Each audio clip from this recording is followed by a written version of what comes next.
Why, hello everyone. Welcome to the program Illumination. We come from the library of Sunset Lodge number 369 in Santa Monica, California. We're here to talk about all things Masonic, whether it's our people or the groups around Masonry, or a part of Masonry, or maybe not a part of Masonry itself. We're here to talk about those subjects that have to do with Masonry, and also our teachers and leaders. Above all, we're here for you.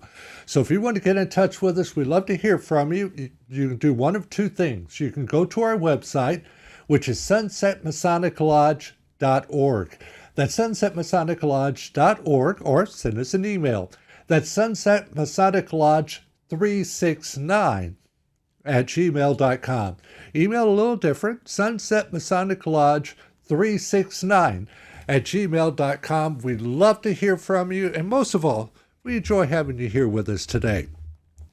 My name is Les Jones, the man behind the board, and be our co-host today is our producer, Michael Wambach. How you doing, Brother Michael?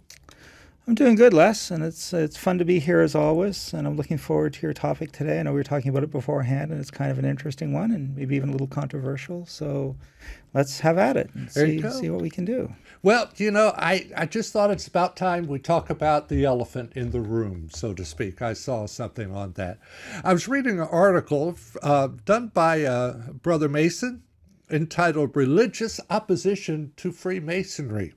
It is written by Brother Jason. Let me go to the bottom of this. Brother Jason Richards. He's the senior deacon of Arcadia Lodge number 16 in Clifton, Virginia, and also a member of the Royal Larch Chapter number 25 in Fairfax, Virginia.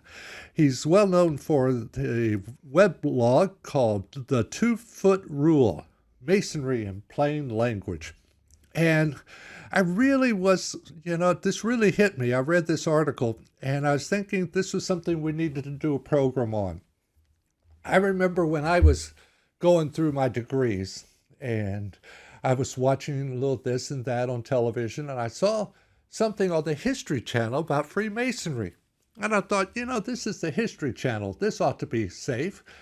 I was watching it, and I saw something that looked like it might have been inside of a ritual of something. Well, I turned it off immediately, because for myself, I didn't know whether it was or wasn't, but I wanted to experience the degrees fresh and new and not know anything about them. So I did no research on it. I did no looking up on different things. And I thought this would be something I want to do. And as soon as I got my third degree, as soon as I became a Master Mason, then I could look and see what's going on and see what people have to say. Well, I received my third degree, and of course I went right online and decided I was going to look and see what was going on. Looked on YouTube, just put in Freemasonry in YouTube, and got a lot of stuff. And I was watching it, and I was kind of amazed at what I was seeing. All I know is I've been a part of two lodges, the one in Texas and the one here. And 99.9% of what I saw has nothing to do with what I was doing. And that kind of caught my eye. And Brother Jason's article here really touched even more on that. He spoke of the idea that he took a Confederate dollar bill to a collector and asked him if it was worth anything. He said, yeah, it was worth it. And he said he found the dollar bill inside of an old Masonic book. And the guy said, did they tell you in the book that it was actually a cult when it first was founded? And, how do you answer something like that? And I thought that I would have Brother Michael and we would talk about it. And, Brother Michael, it's kind of hard whenever somebody asks us, what is Freemasonry, to kind of put it down into words, don't you think? Yeah, it is to a degree, for sure, because so much of it is experiential rather than dogmatic. And I think anything that's going to be a metaphor and so forth, which Freemasonry very much is, it is hard to describe, for that very reason. That's right. I think that there is no doubt that it has a religious sort of a feel to it. And I think anyone who goes through the degrees will find that there is, and I think it's because it's tied to morality and sort of spiritualism in general, that it's going to have that religious sort of an undercurrent. So I think some people, feel that there is a religious aspect to it. But what makes it not a religion is in the sense that it's not dogmatic. It doesn't subscribe to one worldview. It doesn't have one savior. It doesn't even, really deal with any of that stuff. So for me, I think it's so close to that line of being a religion that I think a lot of people confuse it very easily. Right. Now tell me, you had a really good little we had a little chat, as you said beforehand, about this. Can you talk a little bit about the origins of the Christian church being against Masonry? Yeah, I mean, really, a lot of Christian churches are not, obviously. We have people in our lodge from the Christian faith and from many different denominations. So clearly not all of Christianity is opposed to Freemasonry. But the two in particular that do sort of not like us very well, one, of course, is the Catholic Church. And there is a papal bull that goes way back to the 1700s that forbids Catholics from being Freemasons. Now, the history behind that, from what I researched, had actually nothing to do with the ritual or the philosophy or morality of Freemasonry as a whole.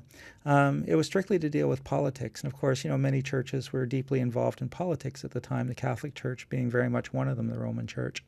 And the story behind it was that the Catholic Church was very supportive of the Jacobite uprising, Bonnie Prince Charlie being a Catholic, and having a lot of support from France. The French were financing the revolution. They were trying to overthrow the English in Scotland and restore the Stuart to his throne. And so there was the Pope at the time in Italy believed that there was this guy. I wish I'd known ahead of time and had done a little more research specifically, but that he was using his Masonic relationships to spy on the Catholic Church and to try and ascertain their political intent toward the Stuarts. So he forbid Catholics from being Masons because he didn't want anybody talking to this dude, basically, is what it came down to. Now, what's interesting is that before the papal bull that prevented Catholics from being Freemasons, that the Pope's brother was a cardinal in the church, and he actually was a Freemason. So clearly, Catholicism as a whole, right up to that point, had absolutely nothing against Freemasonry, since the cardinals and the Pope's brother himself was actually a Freemason. That's funny. The other group that, of course, really doesn't like us very well tend to be evangelicals. And from what I've researched, I wanted to know, it's always natural to say, why do they hate us? What is it that makes them dislike us so? And so I did some research back in the day. And what it boils down to is that the biggest complaint they have is that we pray with non-Christians. Right. In our lodge, we have Hindus and Muslims and pagans and Christians and people from various faiths, Buddhist. And in their ideology, and worldview, you're allowed to pray for a non-Christian, but you're not allowed to pray with a non-Christian. So because we have an opening and closing prayer in our ritual and a couple during the initiations themselves, and we are praying at that time with non-Christians, we kind of validate their faith. It's kind of like being in a mosque rather than a church. And of course, the idea that we don't really subscribe to their view that there's, the one Savior. And in fact, that's not even a part of our ritual in that respect.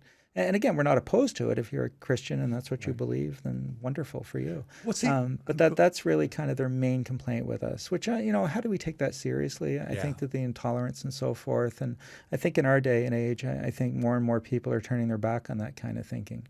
That's understandable. One of the things that gets me is with them having that point of view, and yet still within many of their buildings, they're holding 12-step meetings, where they believe in a higher power and not say who that higher power is. And you have all sorts of, they're doing the very things that they're saying they're against us for. Yeah, very, very much so. And again, I think that there's a hypocrisy, and we see that a lot in this day and age especially. But, having been a Mason now for, many, many years, and going back to the almost 2000, so we're closing in on, I guess, almost 20 years now, or 15. Time flies. Again, it to me, and I've heard this often, that Masonry is supposed to be something that complements your spiritual path. It doesn't replace your spiritual path. It's not to become a religion. It's not to take the place of your religion. It's just to further enhance the idea that you're looking for self-improvement. You're looking to bring out your good qualities even more so, to do good work, to be around good people that you can work with to create positive things in society and so forth. And that is its aspect. But certainly it would be dishonest to say that it doesn't, Freemasonry does have a spiritual underpinning Sure. to it, because it's morality, and morality and spirituality kind of go hand in hand. So, in my view. There you go. Well, thank you. By the way, this is, by the way, the program Illumination, brought to you from the library of Sunset Lodge 369 right here in Santa Monica, California. My name is Les Jones. My producer and co-host for today is Brother Michael Wambach. If you want to get in touch with us, really easy. Look on the web. We are at sunsetmasoniclodge.org, sunsetmasoniclodge.org, or send us an email at sunsetmasoniclodge, a little bit different, 369 at gmail.com, sunsetmasoniclodge 369 at at gmail.com. Pardon me about that. Let me say it again, Sunset Masonic Lodge 369 at gmail.com. We would love to hear from you. Brother Jason puts here that his personal comprehension of Freemasonry can be summed up thusly. Freemasonry is a fraternal organization to which strong philosophy and moral elements have been attached. But it's not a religion, if for no other reason than simple fact that it prescribes no religious dogma. There's nothing hidden in the rites or rituals, telling you what to worship, how to worship, or even where to worship. Instead, the moral and philosophy elements of the fraternity are designed to assist brethren in strengthening their own respective faiths, whatever it might be. Brother Michael was talking about that earlier, and it's there to enhance exactly what you have. One of the things that Brother Jason brings up is Freemasonry really is kind of complicated, and sometimes we just don't know how to answer a question.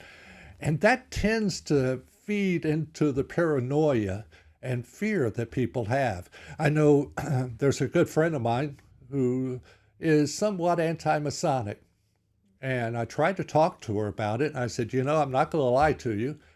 There are certain things that I can't talk about, and I'll say, hey, I can't talk about that if it is. But I'll never come at you and lie to you. Well, when I became a Master Mason, I told her exactly. I said, all these things you're telling me, I don't know about anywhere else, but our lodge, we don't do anything like that.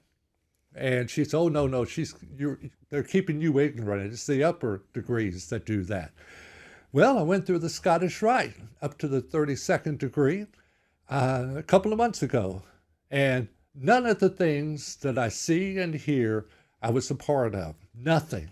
None of these paranoid things. I've never been a part of anything like that.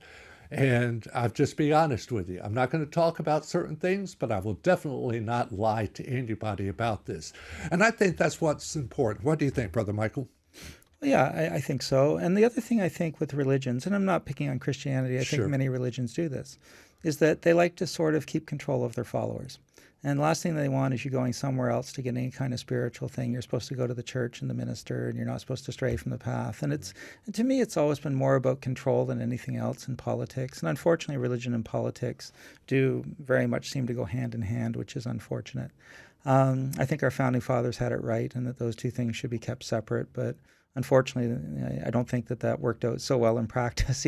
Really? I think that it's we see too much mixing of those two things, especially from Ronald Reagan's time onward. He was It's interesting, when Kennedy was president, the Pope thought he would recognize the Vatican being a good Catholic, and he refused to because he still believed in the separation of church and state. And it wasn't until Reagan that Reagan recognized the Vatican and sort of broke that covenant. Right. And again, not picking on Reagan. Sure. Politically or ideologically, but I think that was the beginning of a real shift.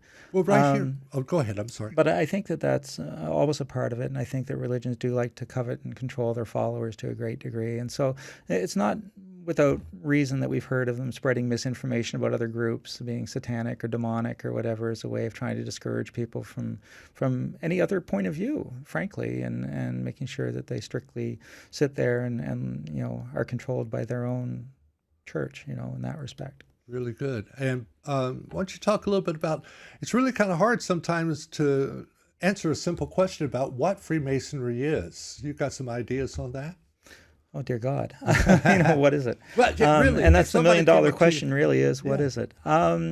Like I said, I think it's a combination of a couple of different things. I mean, historically, if we look at the formation of the Grand Lodge and the time at which Freemasonry was really coming into its own, I think that there were two main aspects to it. I think one aspect was the charitable aspect, and it was, philanthropy is a very big deal in Freemasonry. yes, And at that time, especially, there were not a lot of social programs. You didn't have, welfare and food stamps and things of that nature. So when people were poor and destitute, they often died or suffered tremendously. And I think people with empathy and compassion and morality wanted to do something about that. So I think that they formed what were called, I think, box clubs back in the day, but different clubs and societies where people would want to do something to alleviate poverty and to help the poor and destitute and so forth. And that, I think, was part of the formation of Freemasonry coming out of that time period. The other thing that was a big part of it in those days was, you've heard of temperance societies. yes. And so I think that was the other big element in creating Freemasonry, was this movement towards temperance and morality. Because again, if we look at our fraternity, it's definitely not about getting drunk and having strippers. There's no liquor at our events, or very little, and we're not allowed to even have a lot of money spent on it. And it was really about morality. And so I think that those are the two ingredients that sort of came together to form modern Freemasonry. And then wrapped around that, of course, is a lot of esoteric wisdom that goes back, to ancient times. And I just doing our trestle board, and it's the concept of the compass and square goes all the way back to the time of Confucius or beyond in China. So these things go back a great distance, and it's basically just a spiritual truth that has been around for a long time. And to me, these are the elements that make up Freemasonry and what it is. Now tell me, there was also, wasn't there in the 1800s, a political party simply to be anti-Mason, wasn't there? Yeah, absolutely. I mean, the anti-Mason movement was a big thing in those days, and it really got its wind in its sails with the Morgan affair, and that's really kind of what almost brought Masonry down, as a matter of fact. And it was a kind of a reprehensible character in William Morgan, who had he was a Mason, and he got disgruntled with his lodge, and he was threatening to tell the secrets, apparently, of Freemasonry, and then he disappeared in the middle of the night, and people accused Masons of murdering him, and they attacked Masonry. And there was a political party, an anti-Masonic political party. There was a lot of things in the press about Freemasonry. Masons were spit on in the street. A lot of lodges closed down. So it was a very big thing.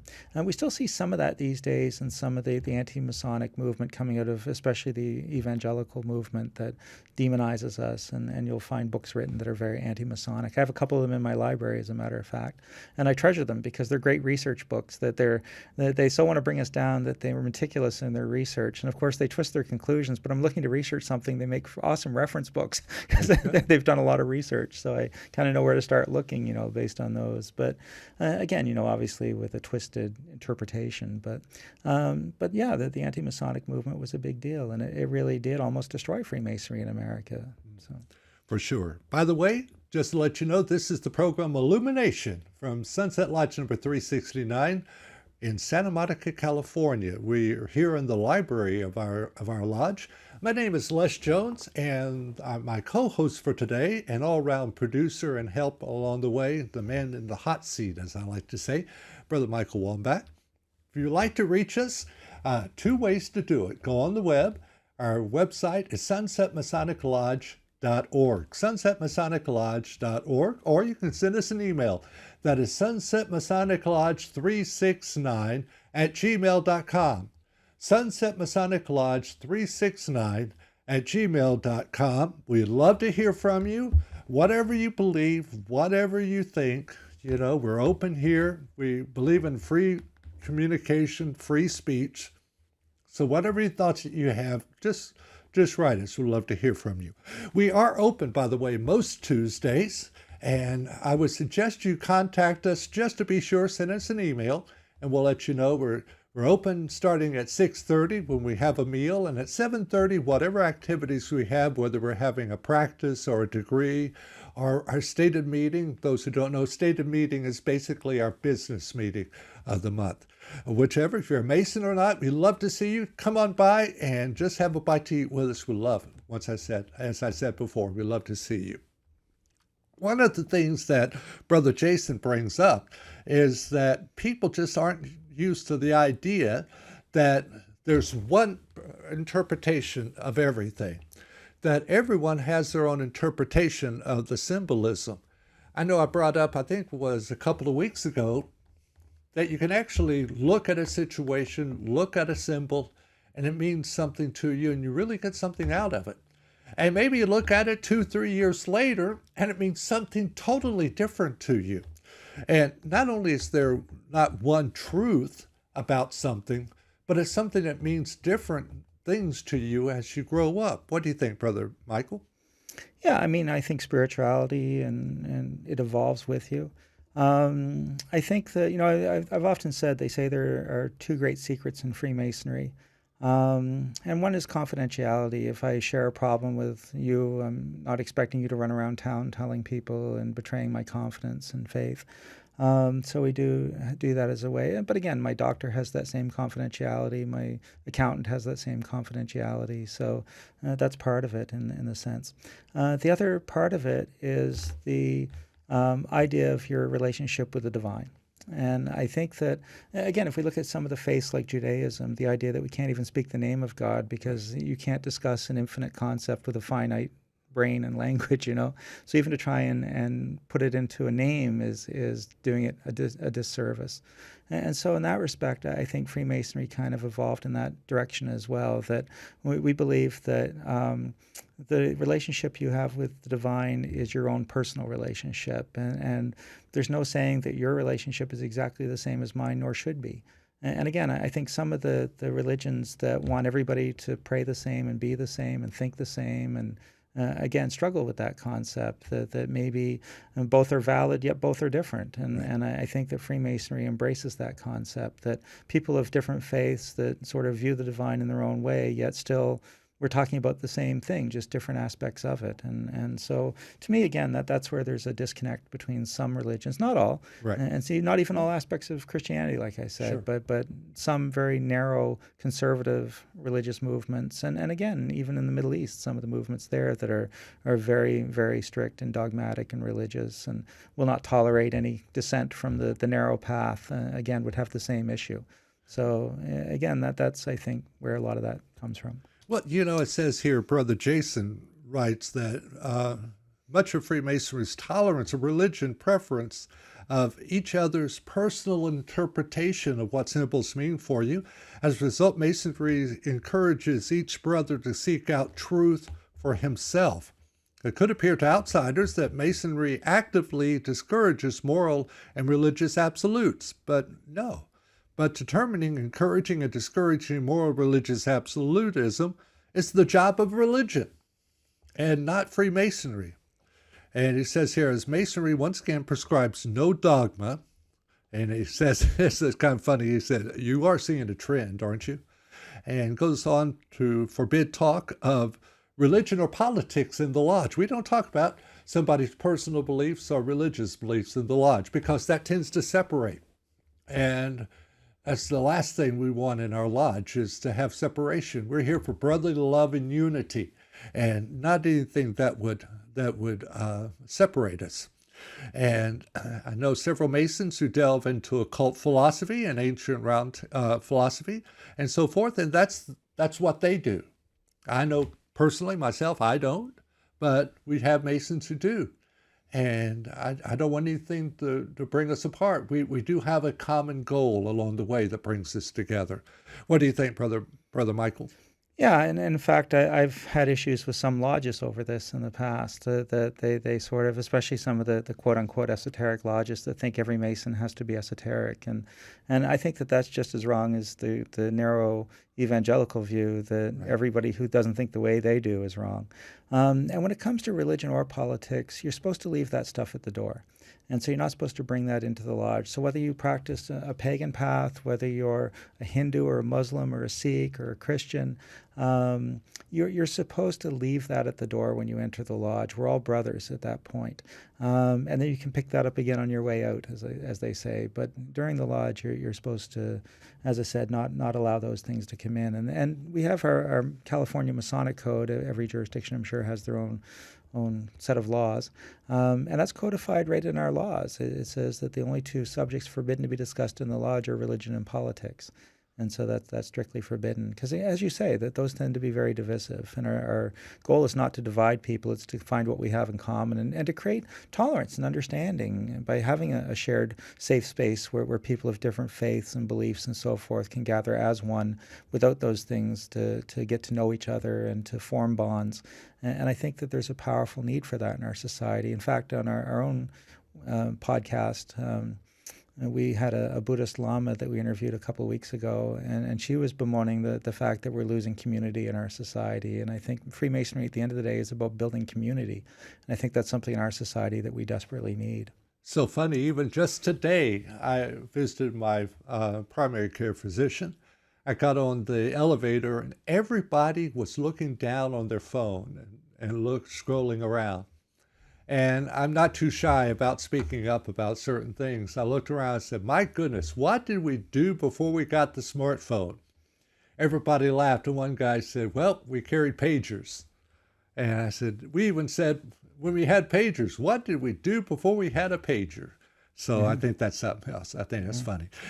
One of the things we do in our lodge is we meet on the level, which means that whether you're a Bill Gates or someone like that, or you're the custodian of a school, when you're in the lodge, we're all the same. We're all equal. Brother Mike, you have a story about somebody who owned a company and his janitor, I believe it was. Do you have a story on that? I can probably do one better than that for you, Les. There's a story that when Roosevelt was president, he was a Mason. And periodically he would like to visit the lodge in Washington. And his gardener was a past master of the lodge. And one night the president visited the lodge and the worshipful master was out sick. And as a past master, his gardener was filling in for him. So for the couple of hours they were in lodge, the President of the United States had to refer to his gardener as worshipful sir. So again, it does sort of cast aside, titles and ranks and all that sort of stuff. And as you said, it is about equality of man for sure. There you go. I think we can basically sum it up in what we do in three simple points. Our three basic tenets of Freemasonry: brotherly love, relief, and truth. Brotherly love, within the lodge we care about each other because we're equal, we're on the level, and we'll do anything we can to help a brother and care for a brother. Number two, we take that love and care and share it with our community. It's kind of tough to share something that you're not doing within the body itself. But we take that love, we care for each other, and we care for the community around us. And truth. In the study of Masonic symbols and studies, our truth is our truth for that moment. Nobody tells us what to believe, what to think, or what to say, because we're free people. We're brothers and a part of something much bigger than we are ourselves. Well, Brother Michael, thank you so much for your help with the program. I really enjoyed your insights in all of this, and I just thought this was something we needed to go over, and I hope you enjoyed it too. Please do be in touch with us. It's sunsetmasoniclodge.org or sunsetmasoniclodge369@gmail.com. Thank you so much for being a part of this, and we'll see you soon.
be. Yeah, I'm sorry, I had your mic turned off.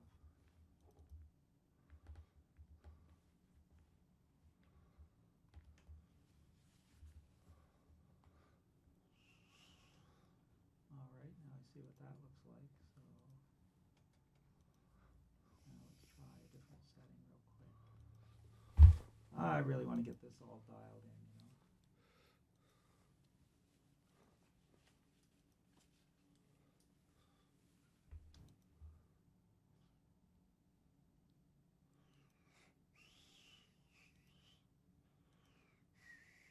Okay, and just move around for me a little bit so I can see you. How's that? Yeah, just, you know, exactly. I just want to see if it's jerky or if it's, you know.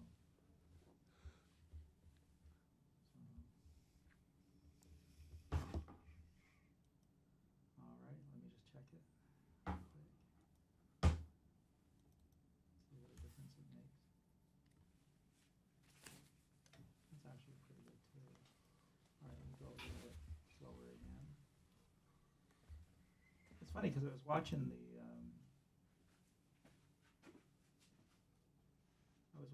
CPU and it was totally fine, but it just for whatever reason it's really jerky. Faster.